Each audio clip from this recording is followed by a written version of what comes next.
Hello, my name is Tuesday and this is my new Let's Play of Stardew Valley. I've been wanting to play this for a while because it's one of my favourite games and I've spent hundreds of hours of playing it. But they recently introduced a new update, and when I found out about that I obviously wanted to wait until that was released. And then life kind of got in the way, and I'd not started this until a few weeks after that update dropped. That update introduced multiplayer. I'm not playing multiplayer, it's just vanilla, but it introduced a whole load of extra stuff as well, including, I understand there's a beach market thing, and a whole load of extra stuff been added to the game. So this will be a bit of a discovery process for me as well. There'll be all sorts of things I've never seen before. So what we're going to do, first I'm going to do this format-wise. It's going to be weekly episodes, and the first episode will cover only the first day, because we'll watch the cutscene, because we'll also build our character, and then it will be every episode will be 2 days worth of content. I probably won't do much editing of the series, because it's quite a stuffed game. One thing I will probably edit is things like fishing and maybe mining. As once you've got the idea and I've sort of given any tips I can give, I'll probably fast forward or skip those parts of the game, because it is essentially the same basic content. Okay, so let's start a new game. Oh, one of the things just to note format-wise, I'm recording this at 4K.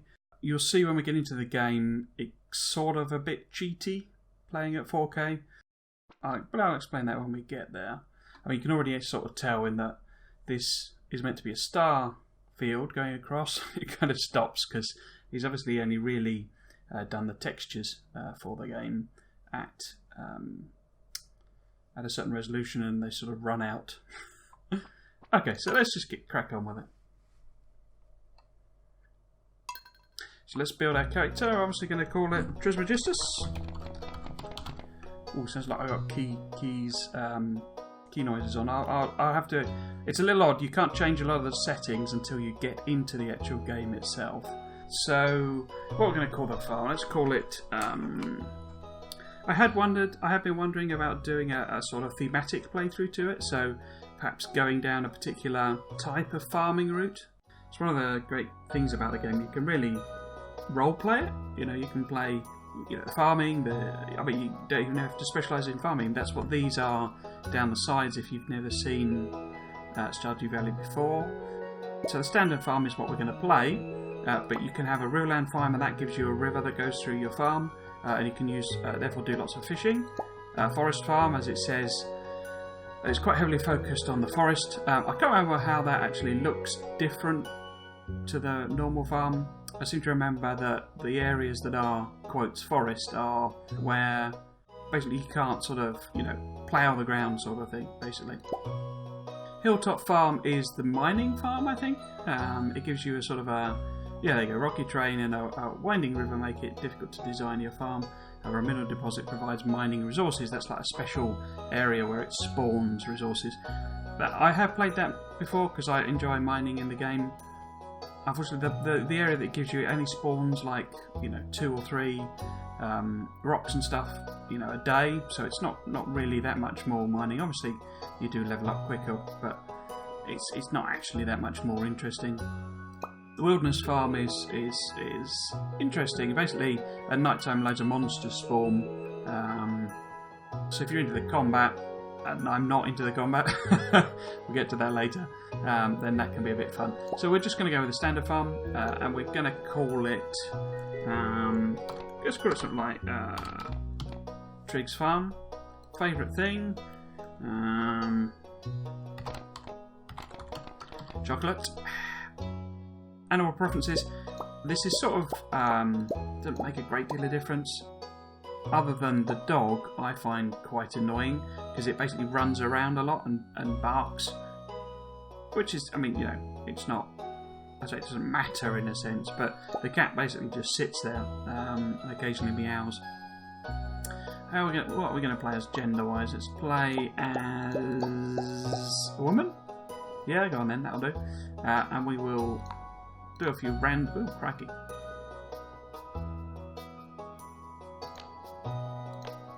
Is that some kind of hat she's wearing? Oh, yeah, it's like a mask or something, isn't it? Yeah. And do glasses. I don't know if they add to these or not. There seems to be a lot of them. We're just going to go with something fairly plain. I do want to change the hair colour though. Let's go for something. Why is that not changing? Oh, because it's not bright enough. Let's go with something purple, shall we? Big fan of purple. Yeah, that'll do. Do we want... Ooh. Oh, it's a dude. Oh, no. Yeah, that's all, man. You can do a beard. Okay.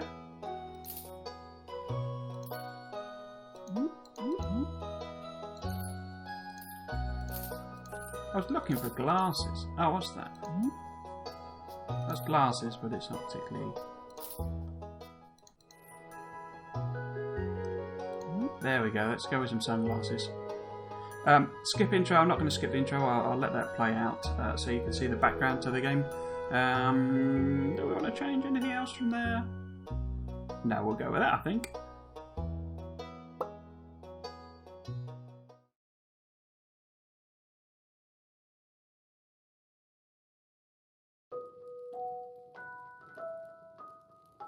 And for my very special granddaughter, I want you to have this sealed envelope.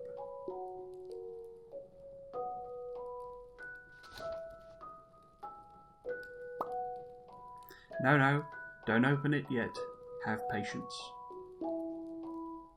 Now, listen close. There will come a day when you feel crushed by the burden of modern life.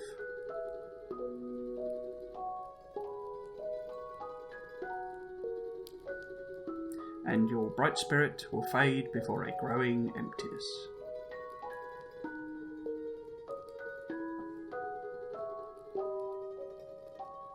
When that happens, my dear, you'll be ready for this gift.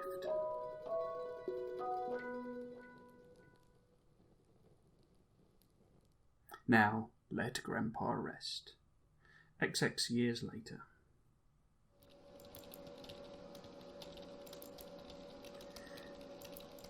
So this is JoJa Corporation.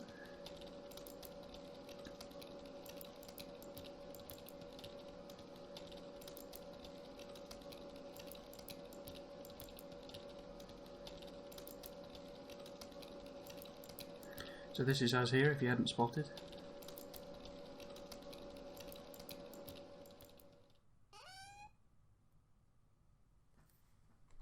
So, let's open the letter. Dear Trismegistus, if you're reading this, you must be in dire need of a change. The same thing happened to me long ago. I'd lost sight of what mattered most in life, real connections with other people and nature. So I dropped everything and moved to the place I truly belong. I've enclosed the deed to that place, my pride and joy, Triggs Farm. It's located in Stardew Valley on the southern coast. It's the perfect place to start your new life. This was my most precious gift of all, and now it's yours. I know you'll honour the family name, my dear. Good luck. Love, Grandpa. P.S. If Lewis is still alive, say hi to the old guy for me, will you?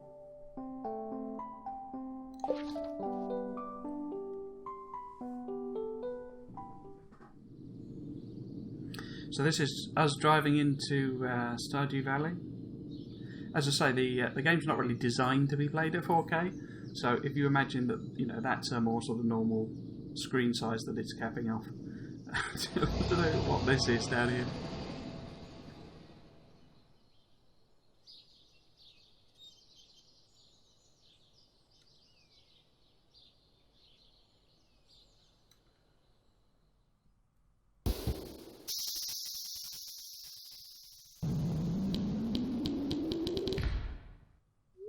So this is us arriving in Stardew Valley. You notice there's a skip button here. You can skip these little cutscenes. Is probably a bit grander term for them, but you can certainly skip out these dialogue bits. But we'll be going through. Hello, you must be Trismegistus. I'm Robin, the local carpenter. Mayor Lewis sent me here to fetch you and show you the way to your new home. He's there right now, tidying things up for your arrival. The farm's right over here, if you'll follow me.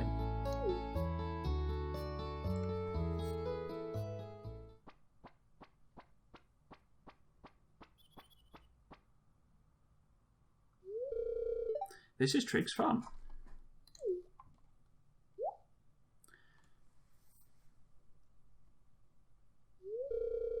What's the matter?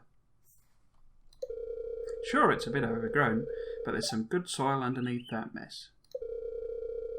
With a little dedication, you'll have it cleaned up in no time.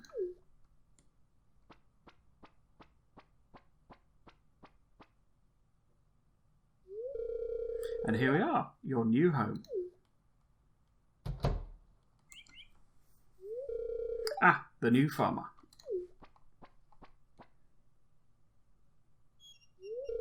Welcome, I'm Lewis, Mayor of Pelican Town. You know, everyone's been asking about you. It's not every day that someone new moves in. It's quite a big deal. So, you're moving into your grandfather's old cottage. It's a good house, very rustic.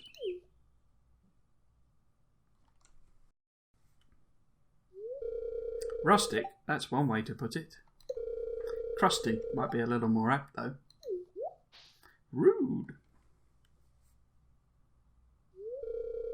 Don't listen to her, Trismegistus. She's just trying to make you dissatisfied so that you buy one of her house upgrades. Humph. Anyway, you must be tired from the long journey, so you should get some rest. Tomorrow, you ought to explore the town a bit and introduce yourself. The townspeople would appreciate that.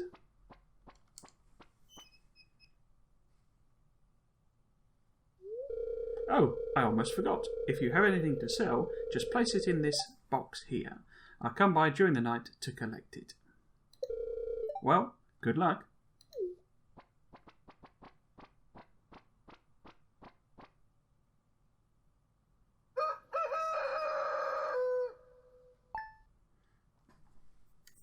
Okay, so first thing I'm going to do literally is pause the game.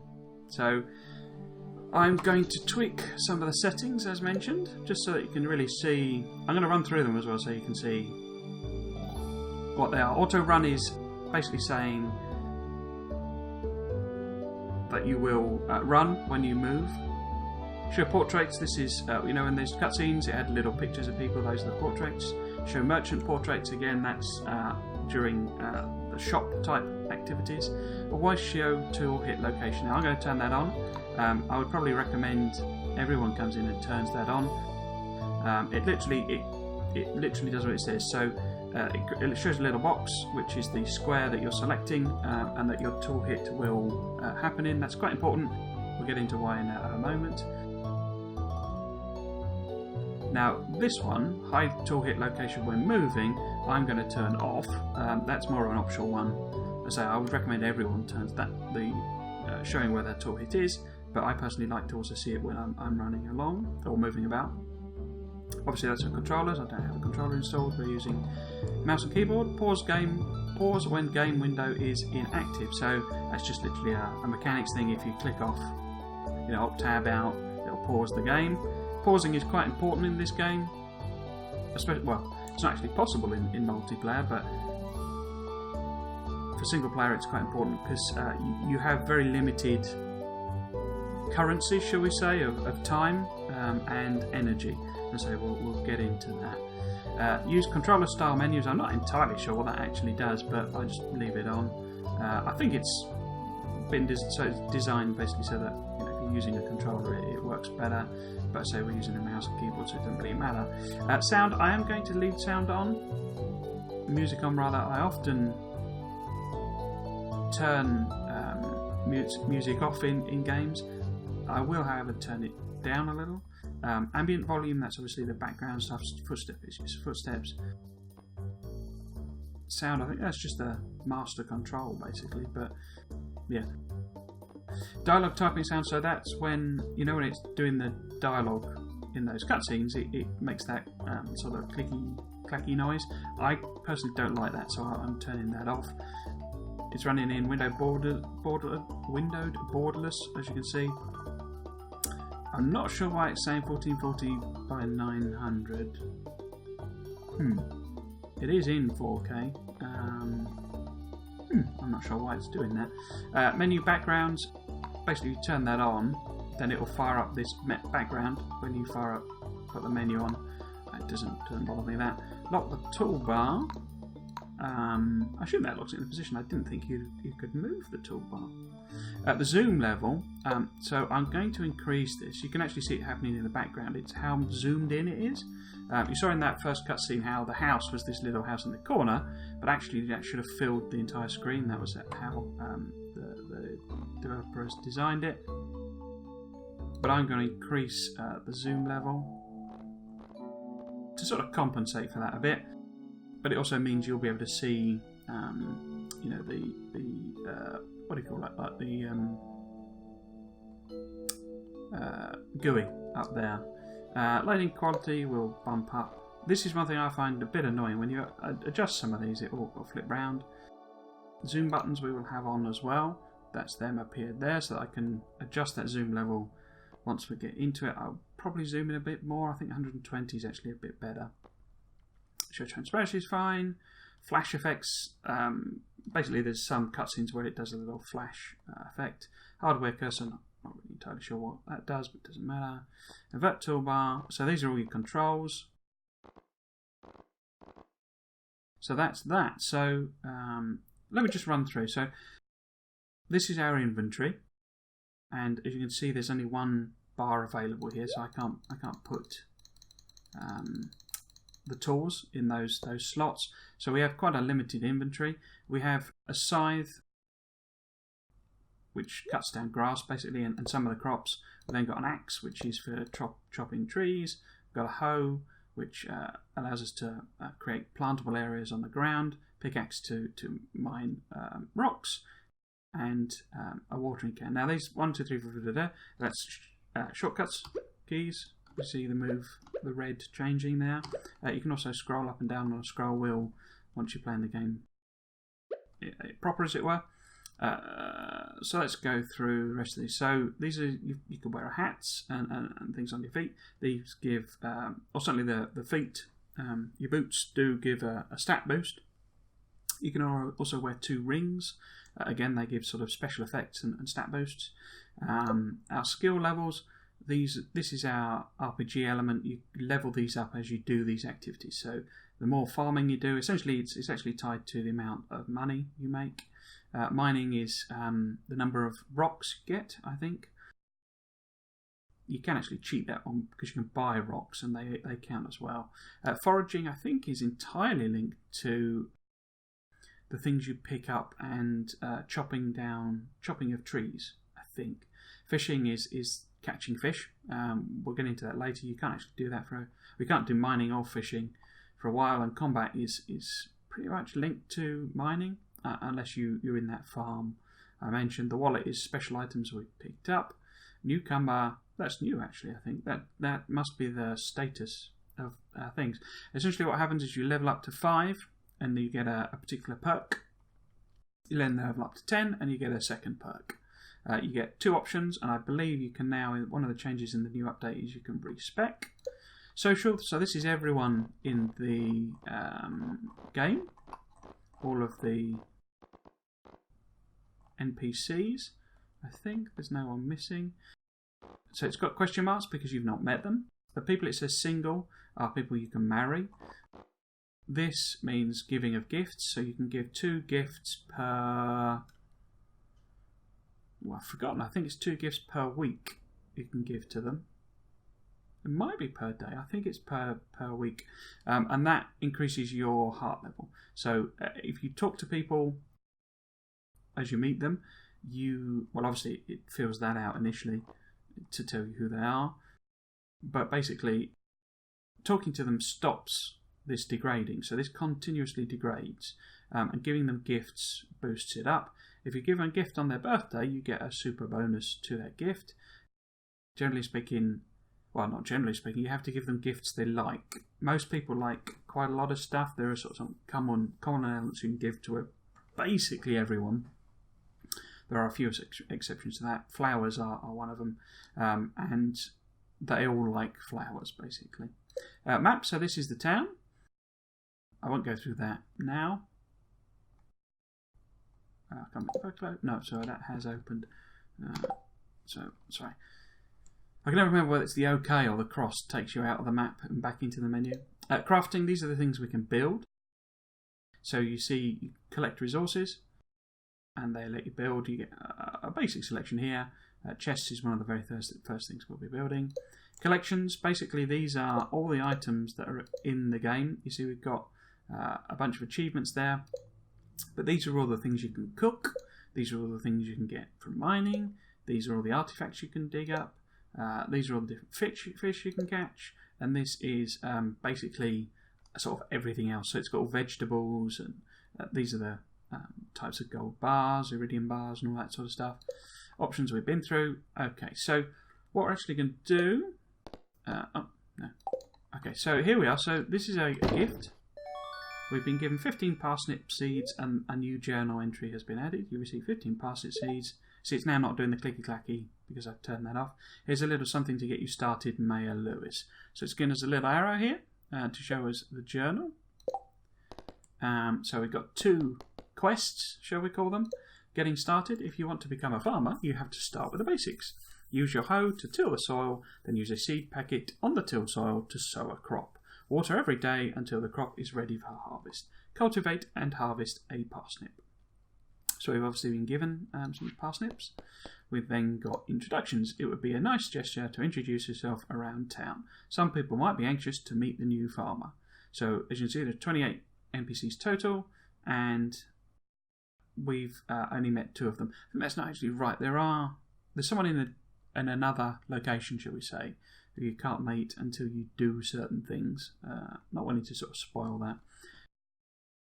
But yeah, so there is someone in a faraway location that I'm not sure whether it counts in that 28 or not. That's interesting. What is this? Oh, cancel quest. Oh, yeah, I've not seen that before. It sounds like you can just bin the quest, basically. Anyway. So we've got seeds. Now this is our television. When you do things like this, the game is paused. You can see that flashing grey there. That means the game's paused. Just to explain this as well. So this is the type period through the day. So at the moment we're in dawn. Then you've got sun. You've obviously then got sort of afternoon, evening, and night time. This is basically telling us about luck and weather. So if this is, I think that's actually forecast for tomorrow, but it might be today's weather. But basically it's saying sunny weather, and I can't remember how this works, but essentially that's luck. Luck's very important in the game. This is the amount of money we've got, so we've got 500 gold pieces. This is the specific time.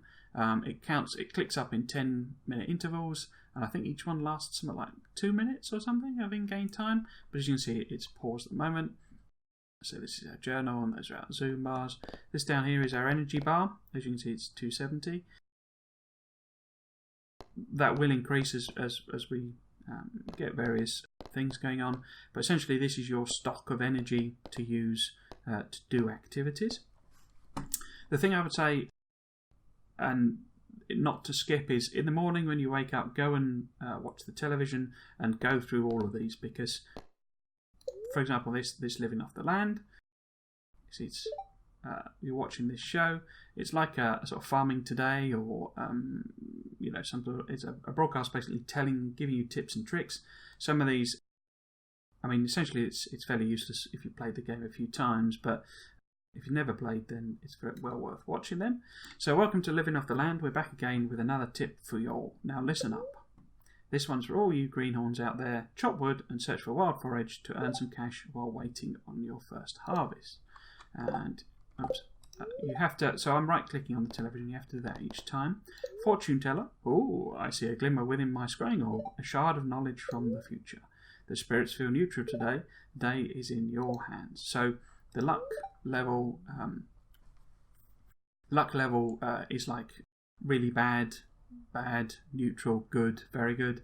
On good and very good days, you get better drops from items. If you want to go sort of fishing and mining, those are the days that you really want to go. And bad luck days, obviously you get worse drops, less of them.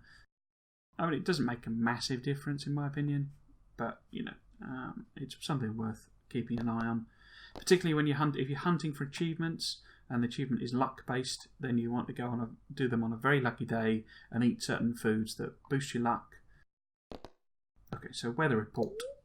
Welcome to Kozu 5, your number one source for weather news and entertainment. And now the weather forecast for tomorrow. So the reason you look at this is that it helps you plan what you're going to do. Okay, it's going to be a beautiful sunny day tomorrow. So if it was raining, what we would know, for example, is that because it was raining, you wouldn't have to water your crops manually.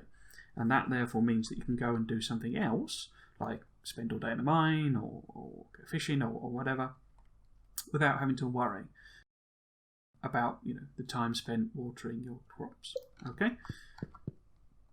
So off we go. Now what we're actually going to do first,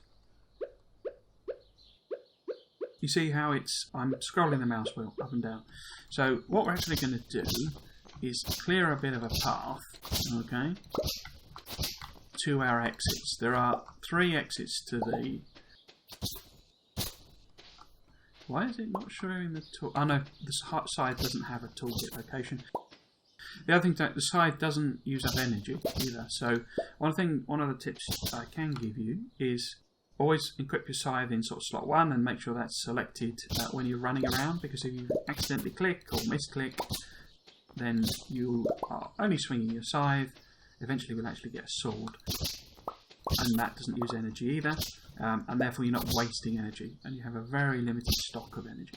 Okay, so first thing I say we're clearing a bit of a path, so let's click on the X, get rid of these bits and pieces here. We'll actually get rid of this tree.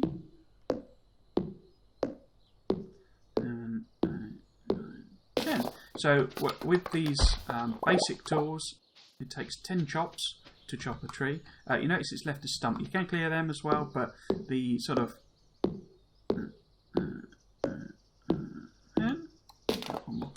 the energy that you use to chop them down is like the ratio is not as in your favour. Okay, so I probably want to get rid of that as well. You just notice here we've only chopped down 2 trees and done one thing, and we've already lost all of that energy. Back up to the side, get rid of them.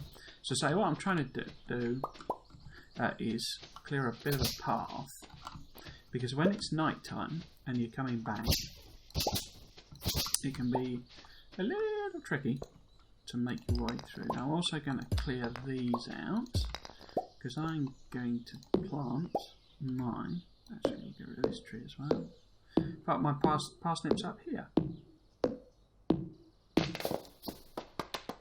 Okay. That's the toolkit location, that red box. Get rid of that. And that. See, I misclicked there. So we wasted a bit of energy. I say at the very beginning of the game, that's quite important. So I am actually going to get rid of this one. See, that's 5, and you only get a few bits of wood. So 4 there, you see. So I'm going to clear all of this out. My stomach's rumbling. I hope that's not coming through on the game audio. On the recording. Should I get rid of this one as well? Yeah, let's get rid of this one as well.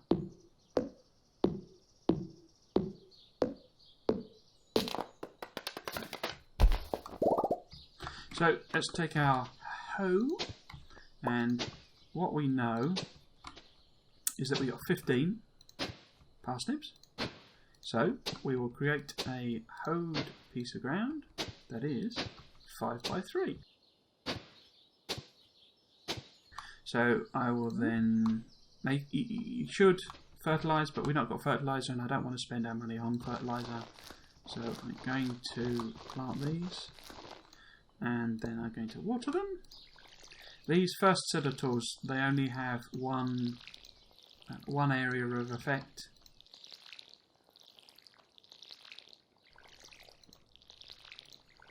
The later tools you get have a larger area, so you can do like 1x3 areas and stuff. So those are now planted. You have to water them every day, or they don't grow. I mean, obviously you don't have to water them, but they won't grow if they're not watered. So this is I crafted our first item, which is a chest, which we will plop down here, and we will put. Just right clicking to activate that. All of this rubbish that we picked up in here. We will also, actually I will go and refill the watering can, partly just to show you. Actually I need to clear it out. Bit of space. That you literally just do a left click. I do actually really like the music in this game. So I'll pop that on there. Which of these do I want to carry around? Carry all of them for the moment, so that I can clear out a path.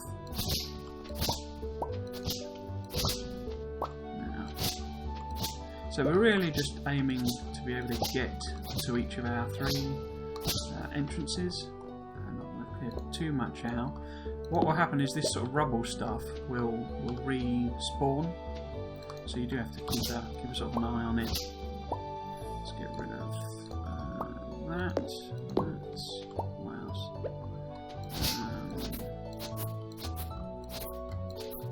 I'm going to get rid of the grass as well to help me if I am coming back late to know what path I need to take. So I'll get rid of that as well. These stumps, basically you can't do them because you need to upgrade your axe. There's some these big logs as well that you can't do as well. So we'll get rid of that. See, I'm misclicking all over the place. Get rid of that one, that one. I was in the time, so it's 1:30. Okay. So I need to go into town. Okay, so this is the way to town directly. It goes past the bus stop, which we saw before. This is a dandelion, a daffodil rather, and that is your foraging item. So it's worth coming out to these areas because you can pick up the foraging items, and I said that will upgrade your foraging skill. You can sell those for a little bit of money. So here's a NPC, that's Harvey. He's the local doctor. It's a pleasure to meet you. I'm Harvey, the local doctor. I've got this little ladder here. Oh, a stranger. My name's Vincent. Vincent is the son of... I forgot their name. I've forgotten all their names. Mama says not to talk to strangers, but you seem okay. It's the son of... What's her name? Jodie, that's her. Oh, you aren't exactly how I imagined, but that's okay. I'm Jodie. So Jodie lives in that house there. This is Caroline. Hello, you must be Trismegistus, the new farmer. I'm Caroline. She's the wife of Pierre, who runs the local store. We will get through here. Just trying to keep an eye on the time as well. So this is Jodie's house. You can basically just go into people's houses, but you can't go into sort of locked rooms until you get certain heart levels. And we'll also pop in here and say hello to Emily. Ooh, I can read it on your face. You're going to love it here in Pelican Town. If you're ever looking for something to do in the evening, stop by the saloon. That's where I work. So as she just explained, she works in the saloon. The saloon is this building up the top here. So I want to say hello to Evelyn. Why hello and welcome to our little community, dear. You can call me Granny if you like. I'll also go and say hello to Maru. Oh, aren't you the one who just moved in? I'm Maru. I've been looking forward to meeting you. And so I'm looking at the time. This is the bar. So this is... what's his name? It's not Gus, is it? Yeah, it is Gus. Well, hello there. I'm Gus, chef and owner of the Stardew Saloon. So if you talk to him... Hi there, Trismegistus. I'm glad to see you. You're always welcome here. You go around the back and talk to him. That's talking to him. But he's also a merchant for this stuff. And he sells a whole load of recipes. That's interesting. Has he always sold recipes? You get recipes for free. Also sells ice cream. That's interesting. Coffee is extremely useful but extremely expensive. And then he's also got some food items. Food items you eat can recover, as it says there, energy and health. you get a lot of free food, basically. All processed food is worth less than selling the raw ingredients. That's a deliberate design move, even though that's a bit unrealistic, obviously. It's a deliberate design move so that to encourage you farming rather than sort of selling the stuff. Anyway, so we'll nip into the store because what I want to do, let's say hello to Pierre first. Hi, hey, it's Mr. Trismegistus, the new farmer. I'm Pierre, owner of the local general store. If you're looking for seeds, my shop is the place to go. I'll also buy produce from you for a good price. So yeah, you can come and directly sell to him. Does this say anything else? A little agriculture could really inject new life into the local economy. Let's just quickly say hello to Leia. Hello, it's nice to meet you. Okay, so what we want to do here, or what I'm going to do, is buy a butt ton of potatoes. I say a butt ton, I can buy 10 because I've got 500 gold and that's it. So that's all our money gone. Just quickly to show you, so we've got two things here. There's a notice board where you can pick up little timed quests. It's got some adverts and some random rubbish on it as well. Obviously there's nothing today. They pop up every 2 days, starting on day 2, I think. The other thing on here is a calendar which shows us birthdays. Now, one of the reasons you want to one of the reasons you want to plant your parsnips as soon as you get them is that I think they take 6 days to mature. They might only take 4, but they don't take no, it's 4, isn't it? Very long, but it's 1, 2, 3, 4, and parsnips. Lewis loves parsnips, so what you want to do is save one of them, give him a parsnip on his birthday, and you get a whole bunch of hearts boosted. But what it shows you is the birthdays. Now I'm actually going to be cheating's a strong word, but you can go on the Stardew Valley wiki and just have this calendar available, and then you can just click through and it will show you the items they like. Otherwise you have to work it all out, and it's really painful to work out because there are dozens of items in the game. We also got these 2 special events, the Egg Festival and the Flower Dance. We'll be going to the Egg Festival, we won't be going to the Flower Dance in year 1. Because it's really if you've got a romantic relationship on the go, it's useful. But there's no way you can, there's not no way, but it's a bit of a pain in the ass to get the romantic level high enough for that to be worth it.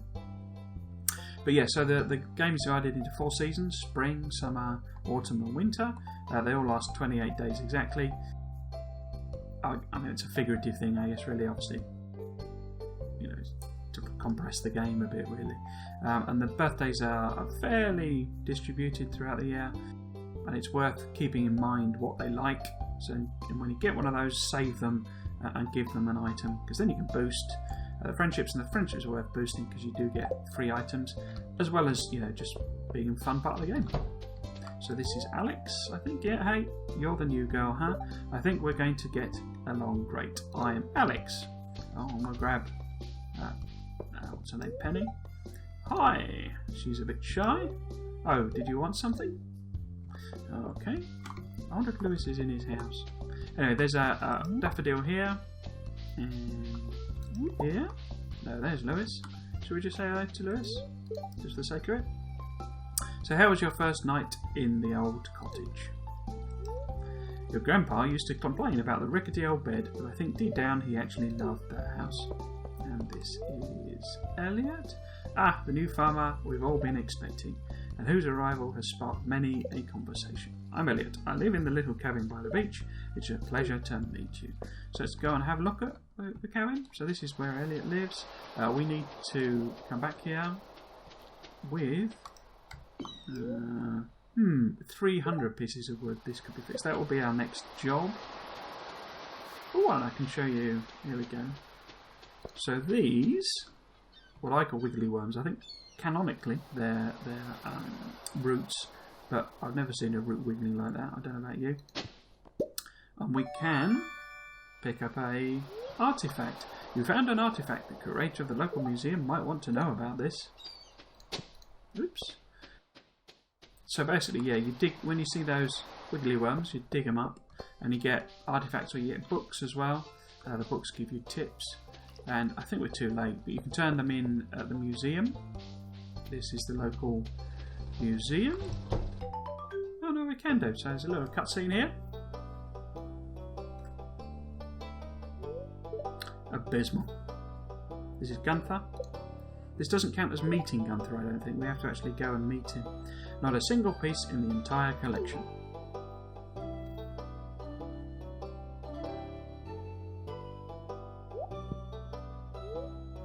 What's this? You found something. Let me see it.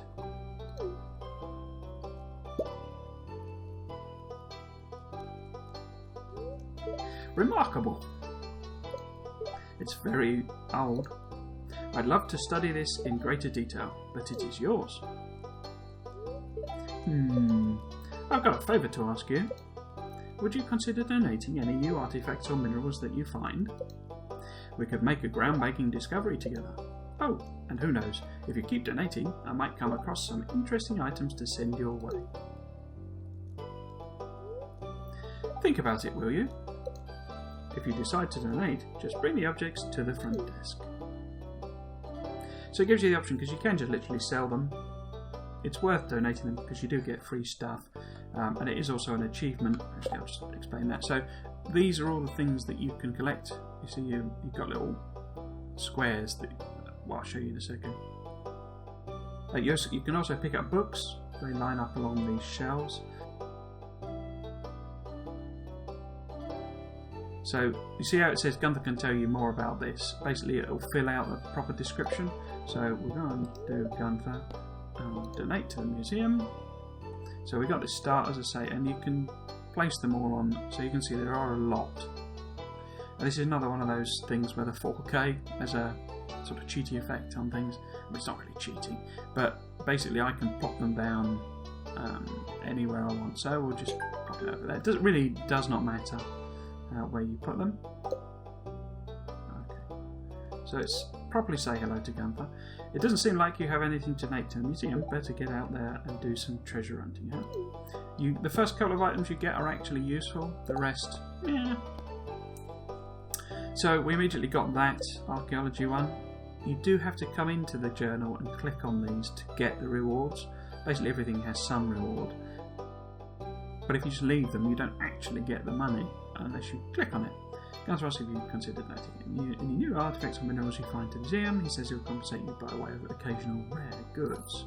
So we've now gained 250 gold. So look at our introductions. You see, as we've been talking to people, we've got several of that filled out. I say there are some people who are a bit far away you can't actually talk to. We won't be able to get into. This is the blacksmiths. We won't be able to get in because they have specific opening times, so you have to plan your day. We will run up here. This is JoJa Mart. Big old evil JoJa Mart. You can join JoJa Mart, and basically you can pay for a load of stuff that otherwise you have to unlock with items. We really won't be coming up here unless what's his name? I can't remember his name. There's a guy who works, townsperson who works here. So if we need to give him stuff, like on his birthday, we'll be doing that. So what else we've got? So shall we see if we can? Oh, we can get in here. Pam's not in. Okay, Pam's probably in the bar. Pam's in the bar a lot. Okay, so I say that's Pierre's. That's the hospital, clinic, I suppose, where Harvey works. We've also got this area up here, so it's worth scanning. And so this is where the 4K thing does come in, quite useful, because you can see the entire area. I mean, imagine it would be a much smaller thing. This is the community centre. That should be locked at the moment. Yeah, that'll open up as a thing. How are we doing with energy? What we might do... Oh no, daffodils aren't on it. Some of the foraging items give you energy. So this is where Robin the carpenter is. That's Robin now. Have you met everyone in town yet? That sounds exhausting. But our husband is Demetrius. Is he in? Oh, there he is. So you say you can walk through their houses, but doors like that you can't open until you're friends. You don't have to be friends with both of them, it can just be one of them. So this is Demetrius. Greetings, I'm Demetrius, local scientist in Fala. Thanks for introducing yourself. And let's see if we can get through. One of the things like you get blocked on NPCs. I think they do eventually pass through you. So this is I can't remember his name again. It's actually a while since I played the game. If we pop up here, I just want to show you. Oh, here he is. Oh, you just moved in, right? Cool. That's Sebastian. Out of all the places you could live, you chose Pelican Town. He's a disaffected youth. Let's just map up here. So this is where the mines are. Basically, it unlocks things as you go, which is, I think, is a very good design touch in that it doesn't let you just do everything immediately. As you learn the things. This is Linus, a stranger. Hello. Don't mind me, I just live out here alone. So basically he's like a hermit or just a bum. Let's just turn this fire off. No, let's turn it back on. Not going to be nasty to him. You also got a train station up there, and that'll open up as well. Oh, we've got some worms, I didn't spot them. So the hoe, we've got a bit of clay, always useful. As you see, it's got dark now that it's 9:20. This is the top entry to the farm, best one to use if you've been mining. So what we do want to do is clear out the path down the bottom. I don't think I'm really going to get a chance to show you that. So we can walk through here. This is all fine. Just going to need to get rid of them. So it is worth clearing this out as soon as you start, because if you're coming back late, when it gets very late, you'll just pass out. You pass out.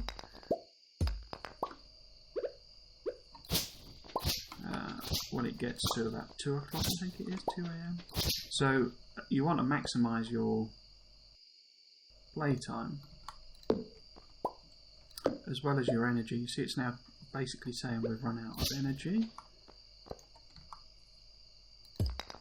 Yeah, you see it making that weird wobbly there. So there's not really much point in me showing you this because it's quite dark.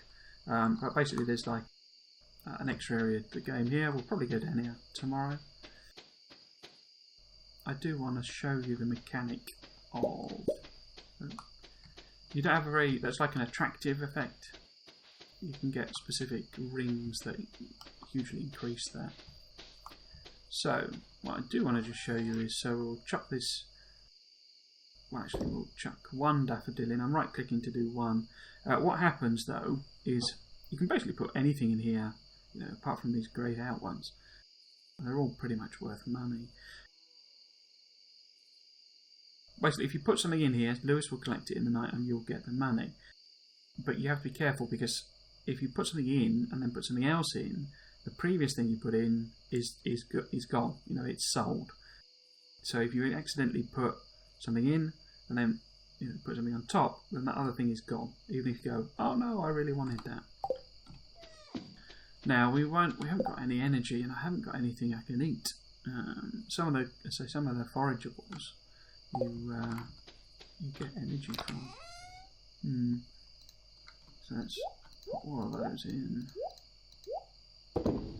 That just sorts the thing. You can colour the chest. Oops, colour picker, which you might as well do. We'll just to show you really.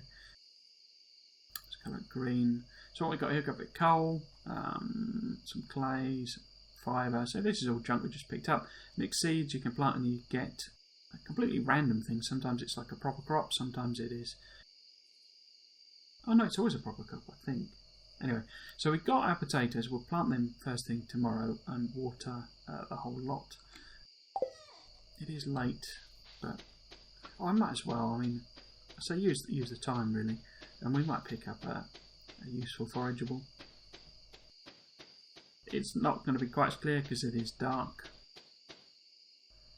But anyway, so this is the other. So this is Marnie's ranch where you can buy animals.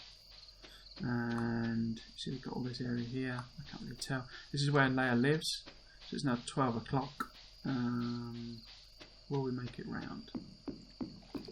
going to be tight actually. I need to be a little careful. Don't want to just pass out on my first day. When you pass out, you tend to lose items in your inventory. Because basically, well, it's not, I don't know if it's implied or not, but Linus comes and picks you up if you're out. This is weird. There's a mouse in that house that will come along in a couple of days and it sells hats. It's just, there is some stuff in this game that is properly bonkers. So you can't really see this, but there's a forage over there. That's a horseradish, and a horseradish is something you can eat.